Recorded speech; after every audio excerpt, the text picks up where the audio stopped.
"I'll have your job for this." The words hang in the air of Judge Frank Caprio's normally placid courtroom, spoken with the casual confidence of someone accustomed to making threats that stick.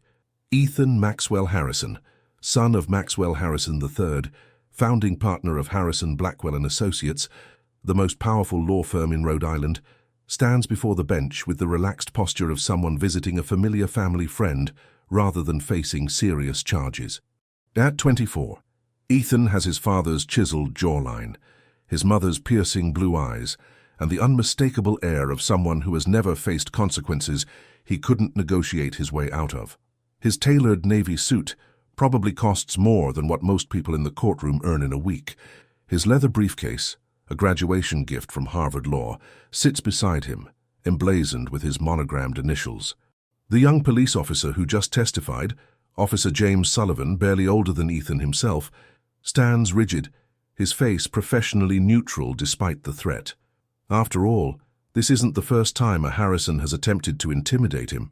When he pulled Ethan over for driving 83 Maiden Page in a 30-May construction zone where 3 road workers had to dive for safety, the young law student had immediately name-dropped his father, then called the police commissioner during the stop. Judge Caprio's expression remains unchanged, though those who know him well might notice the slight tightening around his eyes. "Mr. Harrison," he says, his voice measured and calm, "are you threatening Officer Sullivan in my courtroom?" Ethan's smile never wavers. "Not at all, Your Honor. I'm simply stating facts. My father sits on the Police Oversight Committee. When he hears about this creative interpretation of events, there will naturally be professional consequences." He adjusts his Ivy League tie. "It's not a threat, it's cause and effect." The courtroom falls silent. The clerk stops typing. The bailiff's hand instinctively moves closer to his belt. Everyone knows the Harrison name and the power it wields in Providence. Maxwell Harrison III has built his reputation on never losing in court or in life. His firm handles everything from corporate mergers to the private legal matters of the state's political elite. Crossing a Harrison has ended more than a few promising careers. Judge Caprio sets down his pen and regards Ethan with the same patient expression he offers every defendant who enters his courtroom, from the homeless veteran to the single mother with parking tickets. "Mr. Harrison, let's be clear about what happened today. You were not charged with a simple speeding violation. You were charged with reckless endangerment of highway workers, 3 men who had to jump out of the path of your vehicle." "A gross exaggeration, Your Honor." Ethan's tone is dismissive, almost bored. "There was ample distance. I'm an excellent driver, and frankly, if those workers had proper safety protocols in place, there would have been better signage."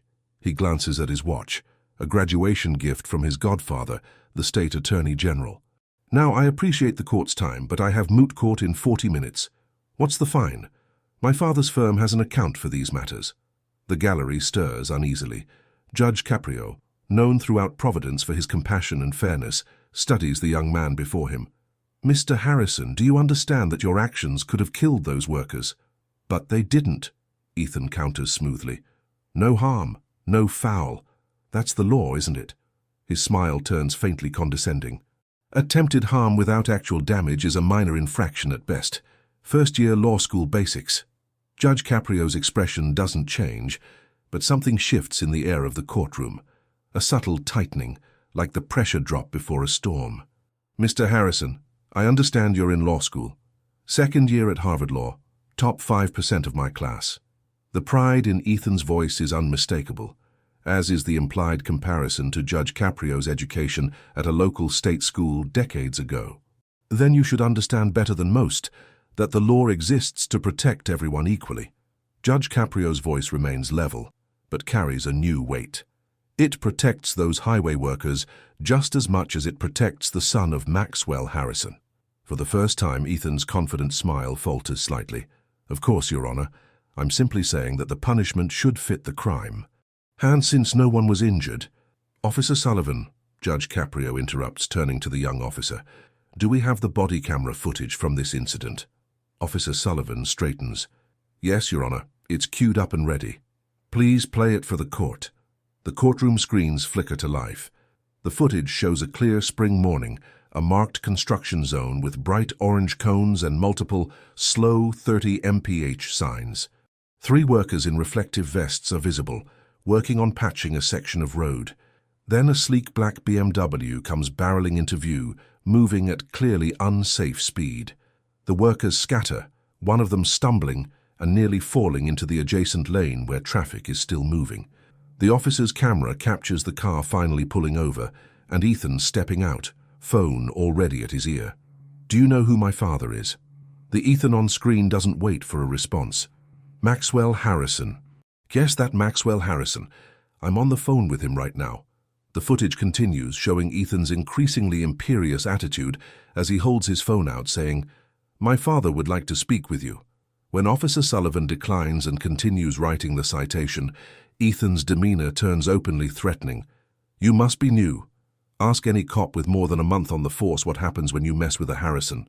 This citation won't stick, but your career might not either." As the video ends, the courtroom is deathly quiet. Ethan's expression has hardened, his previous charm evaporating. "That footage is taken completely out of context. I was late for an important class." The officer was deliberately provocative. Judge Coprio regards him steadily. "Mr. Harrison, the context seems quite clear to me. You endangered lives, then attempted to use your family's influence to avoid consequences." "This is absurd," Ethan scoffs, but there's a new defensiveness in his tone.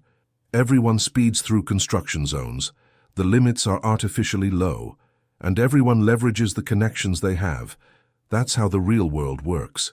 "Not in my courtroom," Judge Coprio responds quietly. "In this courtroom, the law applies equally to everyone, whether they're a Harrison or not." Ethan's smile turns cold. "With all due respect, Your Honor, we both know that's not entirely true. My father has practiced law in this state for 30 years. There's not a judge on the bench who doesn't know him or owe him. Now, I'm happy to pay whatever fine is customary and be on my way. Subscribe now if you believe no one should be above the law, regardless of their connections." Judge Coprio is silent for a long moment, his expression unreadable. The entire courtroom seems to hold its breath, waiting. When he finally speaks, his voice is calm, but carries an unmistakable gravity. "Mr. Harrison, I've known your father professionally for many years. He's an excellent attorney, but I wonder if he knows the young man his son has become, someone who believes his family name places him beyond accountability." Ethan shifts his weight, a flicker of uncertainty crossing his features. "I never said—" "You didn't have to say it. Your actions and words have made it abundantly clear." Judge Coprio gestures to the screens where the footage played moments ago. "You endangered workers who were simply doing their jobs. When held accountable, you immediately attempted to leverage your father's position. And now, in my courtroom, you've implied that I should give you preferential treatment because of who your father is." For the first time, genuine concern crosses Ethan's face. "Your Honor, I think you're misinterpreting." "I don't believe I am, Mr. Harrison." Judge Coprio shuffles the papers before him. "The standard fine for reckless endangerment in a construction zone is $750. Ethan relaxes visibly, reaching for his wallet. "I can take care of that right now. However," Judge Coprio continues, as if Ethan hadn't spoken, "given the egregious nature of your conduct, your attempt to intimidate a police officer, and your implied expectation of preferential treatment, I am exercising my judicial discretion for enhanced sentencing." The wallet freezes halfway out of Ethan's pocket. "Enhanced sentencing? For a traffic violation? For reckless endangerment, attempted intimidation of an officer, and contempt shown both to this court and to the safety of those highway workers." Judge Coprio's voice remains measured but firm. "I sentence you to 30 days in the adult correctional institution." The courtroom erupts in whispers. Ethan's face drains of color. "Jail? You can't be serious. I have law school. I have moot court this afternoon.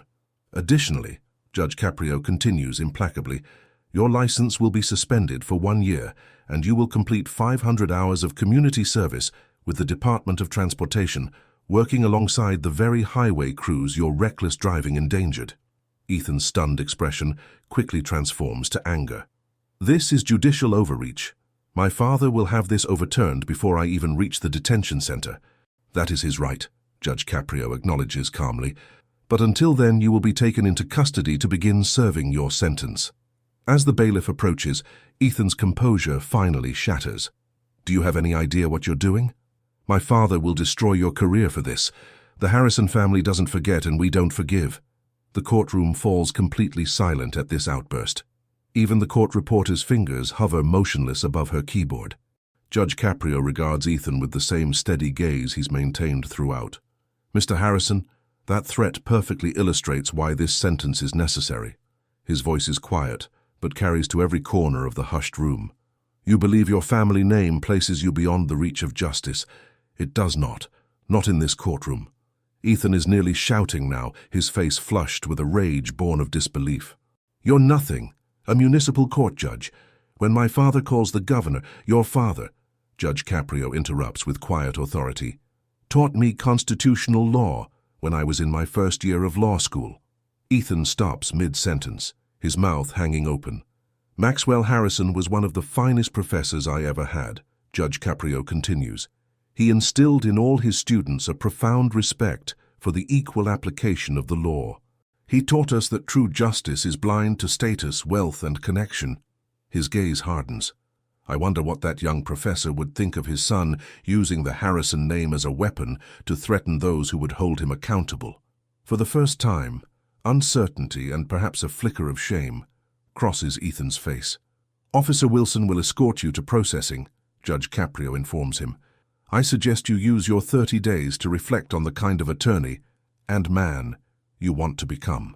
As Ethan is led away, his earlier bravado completely evaporated, Judge Coprio calls to the clerk, "Please contact Professor Maxwell Harrison. Tell him I need to speak with him personally regarding his son." The news of Ethan Harrison's sentence spreads through the legal community like wildfire.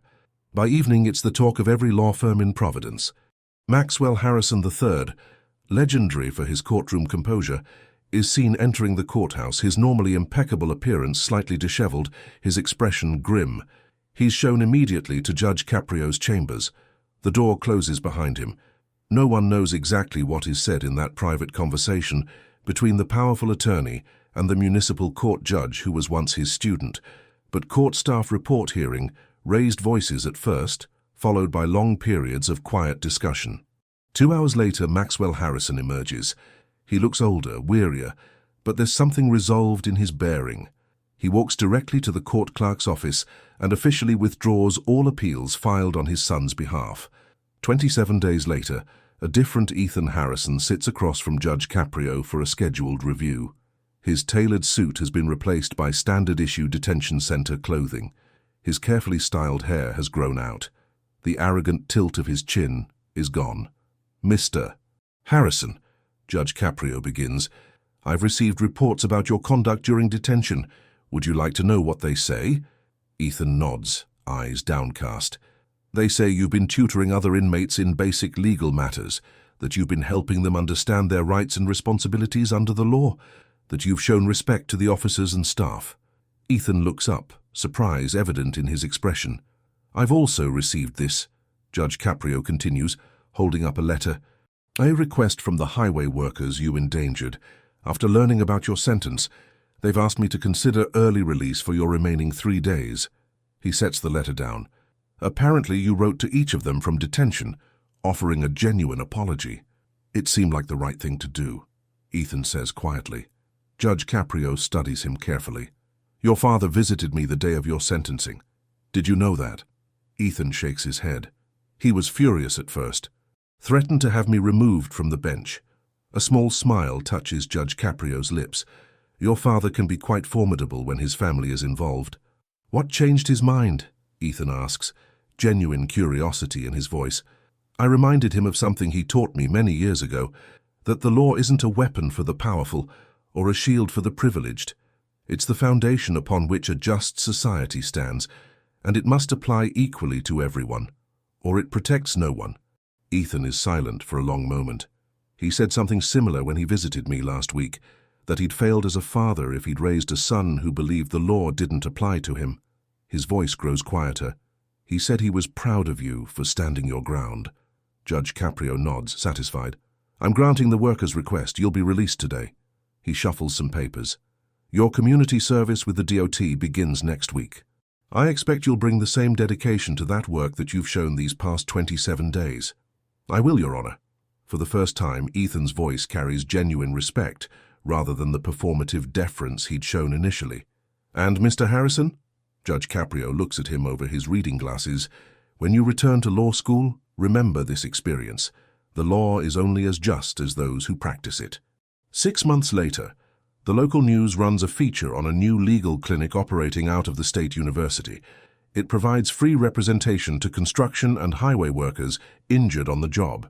The clinic is staffed by law students, supervised by practicing attorneys, and spearheaded by Ethan Harrison, who deferred his 3rd year at Harvard to get it running. When the reporter asks what inspired the project, Ethan's answer is simple. "I learned the hard way that understanding the law isn't the same as respecting it. Judge Frank Coprio taught me that lesson, and I'm trying to pay it forward." In his chambers, Judge Coprio pins the newspaper clipping beside countless others on his wall. Beneath it, he places a handwritten note received that morning. "Some study the law to wield power, others to serve justice. Thank you for showing me the difference. Ethan Harrison." True influence isn't measured by who you know, but by who you help. Subscribe for more stories where privilege meets principle, and the most powerful lesson is humility.